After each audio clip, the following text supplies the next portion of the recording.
नमस्कार, मी श्रीकांत उमरीकर. आपण पाहतात अॅनालायझर. लाईक करा, शेअर करा, सबस्क्राईब करा. अॅनालायझरचं ॲप डाउनलोड करा. आम्ही परत एक मुद्दा सांगतो.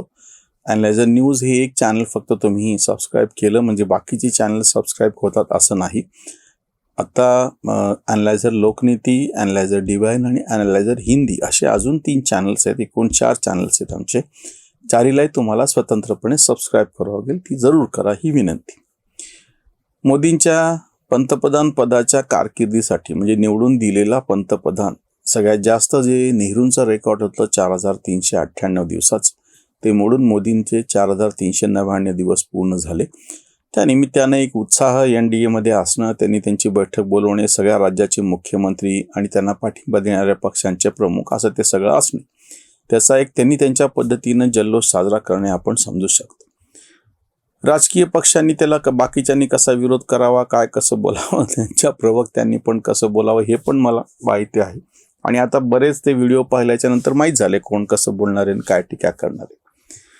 मला आश्चर्याचं वाटलं की तथाकथित स्वतःला तटस्थ म्हणून घेणारे हे जे सगळे पत्रकार विचारवंत आहेत, त्याच्यातले काहींनी जेव्हा राहुल गांधीच्या विरोधामध्ये केल्याच्या नंतर, लेख लिहिल्याच्या नंतर ह्यांच्या पोटामध्ये जो गोळा उठलेला आहे आणि ते पुन्हा ते सगळा आपला राग मोदीच्या ह्या 12 वर्षाच्या निमित्तानं आपल्याच कॅम्पमधले, गँगमधले जे काही सगळे असे त्यांच्या म्हणण्याप्रमाणे आता फितूर झालेले आहेत आणि दुसरीकडं पाठिंबा द्यायला लागलेत राहुल गांधीचं नेतृत्व सोडून. आणि त्याचं मोठं फार ह्यांना वैषम्य आहे. म्हणजे किती आश्चर्याची गोष्ट आहे. 12 वर्ष पूर्ण केले मोदींनी. त्याच्या आधीचे त्यांची 13 वर्षाची कारकीर्द म्हणजे सलग 25 वर्ष 2001 ते 2026 संवैधानिक उच्च पदावर, तेव्हा राज्यातल्या नंतर देशातल्या जी व्यक्ती आहे ती स्वतः निवडणूक हारली नाही, एकही निवडणूक तिने हारलेली नाही. सातत्यानं लोकांच्या समोर ती येते, त्याचं विश्लेषण न करता जी व्यक्ती तिच्या नेतृत्वाखाली पक्ष 99 निवडणुका हारलेल्या आहे, ते स्वतः अमेठीमध्ये मागच्या वेळेस पराभूत पण झालेले आहेत. एवढं सगळं असताना त्यांची बाजू घेत आणि थोडं काही त्यांच्या विरोधामध्ये तुमच्याच गँगचं कोणी बोललं तर रामचंद्र गुहाचा लेख येतो राहुल गांधीच्या आणि काँग्रेस पक्षातल्या घराणेशाहीच्या विरोधामध्ये. आणि मुळात विरोध करायची यांची क्षमता कशी नाहीये. म्हणजे इतक्या वर्षापासून मोदी सत्तेवरती आहेत.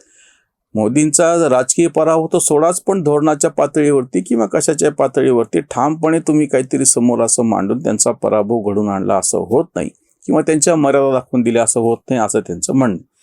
आणि त्याच्या विरोधामध्ये आता हे जागतिक कटाचं तुंतुणं वाजवून आहे. सुमार दर्जाचे, सुमार बुद्धीचे असे जे काही आहे त्या लिब्रांडोपैकी त्यांची नावे आता मी घेत नाही, त्यांनी आता का तुंतुणं लावले की रामचंद्र गुहा कसा मूर्ख आहे.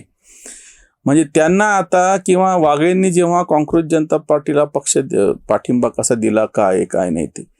आणि त्याच्यावरून म्हणजे खरं तर ना माझा आधी मुद्दा होता, अभिजित दीपके सारखं जो कोणी समजा समोर येतो आणि त्याला जो काही पाठिंबा मिळतो, जाऊ दे आकड्यातलं सुद्धा, असं समजा की आहे पाठिंबा ऑनलाईन का होईन, अरे हे तर मग विरोधी पक्षाचं अपयश सत्ताधाऱ्यांचं कसं असू शकेल. सत्ताधारी तर सत्ताधारी आहेत, ते त्यांचे फायदे करून घ्यायला लागलेत. अगदी आत्ताच्या राज्यसभा महाराष्ट्रातल्या विधान परिषदेच्या निवडणुकीमध्ये सुद्धा त्यांचंच वर्चस्व कसं आहे ते सरळ दिसून आलेलं आहे. 17 पैकी तर 5-6 तर उमेदवार बिनविरोधच आलेले त्यांची, आणि बाकीचे उमेदवार असे काही त्याची स्थिती सगळी दिसते सत्ताधाऱ्यांमध्ये की त्यांनी ती निवडणूक जवळपास सोडूनच दिलेली. त्याच्यात वेगळं काय बोलायचं.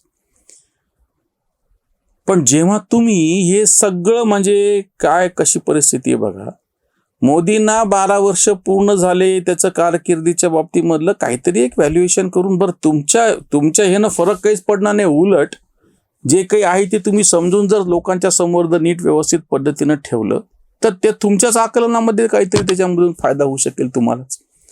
आणि तुम्हाला ते समजून घ्यावं लागेल. दीर्घकाळपर्यंत जर कोणी एखादं प्रत्यक्ष लोकांच्या द्वारे निवडून येऊन सत्तेवरती बसत असेल तर तुम्ही त्याचं प्रत्यक्ष म्हणजे त्याचं व्हॅल्युएशन करणार की नाही. आणि जर मग नकारात्मक करायचं असेल तर मग ह्याचं उत्तर काय की तो सलग 12 वर्ष कसा निवडून आला.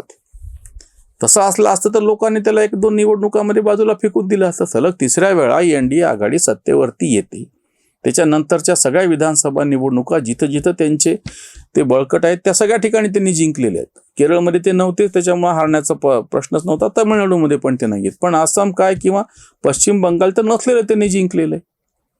अजून एक मुद्दा, मोदींचे 12 वर्ष पूर्ण झाले, त्याच वेळेस काँग्रेसच्या बाबतीमध्ये असा मुद्दा समोर आता येतोय की जर तुलना राहुल गांधी आणि मोदींची करायची असेल तर बिनधास्तपणे हे लेब्रांडो असं विधान आता करतायत की राहुल गांधी तर 2011ला त्यांचं राजकीय कारकीर्द सुरू झाली, कारण त्यांना पक्षामध्ये पद मिळालं. म्हणजे 2004ला ते निवडून आले लोकसभेला आणि 11 पर्यंत म्हणजे 7 वर्ष ते काहीच करत नव्हते असं यांचं म्हणणं आहे. ते खासदार होते काँग्रेस पक्षाचे, सत्ताधारीचे, त्यांच्याच कुटुंबामध्ये सगळे निर्णय प्रक्रिया व्हायची. ते सगळं चालू असताना राहुल गांधी काय करत होते? बॅट बॉल खेळत होते का बाहेर मित्रांबरोबर? आत्ता 20 तारखेला त्यांचा वाढदिवस आहे. 20 तारखेला म्हणजे 20 जूनला 19 जून मला वाटतं काहीतरी राहुल गांधीचा वाढदिवस आहे. आणि बरोबर 6 वर्षांपूर्वी त्या निमित्ताने एक पहिला व्हिडिओ केला होता आणि हे सोशल मीडियावरती अॅनालायझर न्यूजवरती व्हिडिओ करायला आम्ही सुरुवात केली. त्याला आता 6 वर्ष पूर्ण होतात. आता कितवा वाढदिवस आहे राहुल गांधींचा? आता 56वा वाढदिवस आहे. त्यांच्या राजकीय कारकिर्दीची तुम्ही काही ना काहीतरी तुलना मोदींशी केल्याच्या नंतर जे काही हातामध्ये येईल ते स्पष्टपणे तुम्ही समोर मांडणार, किंवा जाऊ द्या समोर मांडायचं काय ते तुम्ही त्या अंतर्गत चिंतन किंवा त्यांना त्याचा सल्ला देणार की नाही, का अजूनही परत त्याच पद्धतीनं बोलायचं की नाही आता सुद्धा ना जी काही टीका होते आहे, उदाहरणार्थ मी तुम्हाला तृणमूल काँग्रेसचं सांगतो, सगळं त्या अभिषेक बॅनर्जीवर खापर फोडायचं आणि ममता बॅनर्जीच्या नावानं नाही तसं नाही हे म्हणायचं. अशानं चालणार नाही काही. ममताच्या ज्या चुका आहेत त्या दाखवल्याच्या शिवाय त्यांच्या समर्थकांनी, त्यांच्या समर्थक या विचारवंतांनी याचा विचार करावा. जर तुम्ही तसं नाही केलं तर सगळ्यात जास्त तोटा त्या व्यक्तीला स्वतःला होतो आहे त्याचा. मोदींची 12 वर्षाची कारकीर्द मोजत असताना त्यांनी काय रेकॉर्ड केलं, काय केलं तेही बाजूला ठेवा, मला तर आकड्यामध्ये पडायचं नाही. आता ह्यांना आठवायला लागले की आकडे काय फार मोठे नाही आहेत. आणि हेच लोक मनमोहन सिंग कसे सलग 10 वर्ष पंतप्रधान पदावर होते, ह्याचे गोडवे गात होते हे त्या इंडिया अगेन्स्ट करप्शन त्या सगळ्या प्रकरणामध्ये. आणि आता मात्र मोदींचे जास्त दिवस झाले म्हणल्याच्या नंतर दिवस काय फार महत्वाचे नसतात, दिवसानं काय फरक पडतो लगेच. म्हणजे ही जी काही कोलांटुडी मारतात ते किंवा सरड्यापेक्षाही तातडीनं रंग बदलतात. आता मोदींच्या 12 वर्षाची सगळं व्यवस्थित ॲनालिसिस करून त्या दृष्टीनं विरोधी पक्ष कुठे आहेत, काय आहेत, त्या दिवशी नेमकं इंडिया आघाडीमध्ये सगळा गोंधळ माजावा. तृणमूल काँग्रेस फुटीच्या उंबरठ्यावर काय फुटलेलीचे कुठला गट खरा आणि कुठला असा मुद्दा आहे. त्याच्यानंतर उद्धव ठाकरेंचे खासदार फुटून आता त्यांचा समावेश कसा एनडीएमध्ये होईल ह्याची चर्चा चालू आहे. शरद पवारांचे आमदार खासदार फुटण्याच्या काठावरती उभे आहेत. डीएमके तर प्रत्यक्ष त्याच्यामधून बाहेर पडल्याच आहे. कितीतरी गोष्टी आत्ताच म्हणजे मोदींच्या याला 12 वर्ष पूर्ण झाली त्या पार्श्वभूमीवरती कितीतरी सगळं जे काय म्हणतात ते चिरे ढासळले हे सगळे इंडिया आघाडीचे दिसायला लागले. आणि ह्याच्यामध्ये त्यांना काहीच करायचं नाहीये वेगळं. ज्या पद्धतीचं अगदी आता मी तुम्हाला एक शेवटचं कल्याण बॅनर्जीचं वाक्य सांगतो, जे त्यांनी इतकं सगळं ज्या पद्धतीनं ममताच्या बाजूने होते, ममताचा अगदी उजवा हात होते, सगळं सांगितलं जात होतं. अगदी काल परवा सकाळची गोष्ट आहे. ते वकील होते, सगळ्या त्यांच्या केसेस ते लढवायचे आणि अचानक त्यांना सांगितलं की ज्युनियर कुठल्या तरी वकिलाकडे ते सगळं द्या, तुम्ही हे करायचं नाही म्हणून तातडीनं ते आक्षेप घेतला. आणि कल्याण बॅनर्जीने असं सांगितलं एकतर अभिषेक बॅनर्जी नाही तर आम्ही म्हणजे बाकीचे ह्याच्यापैकी एक तुम्ही निवडा ममतांना. ह्याच्यासाठी भाजपने काय करायची काय गरज आहे? तुमचं अंतर्गत जे काही तुम्हाला दिसतं आहे, किंवा आत्ता ह्या महाराष्ट्राच्या विधान परिषदे निवडणुकीमध्ये अमरावतीचे जे देशमुख म्हणून काँग्रेसचे अधिकृत उमेदवार आहेत ते हॉस्पिटलमध्ये दाखल झाले आणि त्यांनी 10-15 कोटी खाऊन कसे मॅनेज झालेत, हा आरोप यशोमती ठाकूर काँग्रेसच्या नेत्यांनी केलेला आहे. भाजपने अजून काहीच करायची गरज पडलेली नाही तिथं. त्यांना त्यांच्याकडे 80% जवळपास सगळे मतदार त्यांच्या बाजूने, संख्याबळ असताना त्यांना काय पडलेलं आहे की बाकीचा समोरचा उमेदवार उभा राहायला काय बसला काय. हा, त्यांच्या बंडखोराच्या बाबतीमध्ये त्यांची भूमिका असू शकते, जसं त्यांनी नाशिकला झालं की अर्ध असताना सुद्धा शेवटी त्याला माघार घ्यायला लावली आणि आता फक्त कागदोपत्री तो अर्ध राहील. त्यांच्या बंडखोरांच्या बाबतीमध्ये हे असू शकतं. पण बाकीचे विरोधी पक्षांनी माघार घेतली काय नाही घेतली काय, आता निवडणूक आहे तर ते कशाला मागं लागते, हे आत्मचिंतन करायला तयार नाही. मोदींची 12 वर्ष पूर्ण झाली, पण राहुल गांधींचा 56वा वाढदिवस येतो आहे. त्या पार्श्वभूमीवरती इंडिया आघाडीचे चिरे ढासळायला लागलेले आहेत आणि त्याच्याकडे हे लक्ष द्यायला तयार नाहीत. हे ना अजूनही मोदींना शिव्याशाप दिल्याच्या शिवाय. आणि आत्ता ताजं म्हणजे मोदीने मरवा दिया.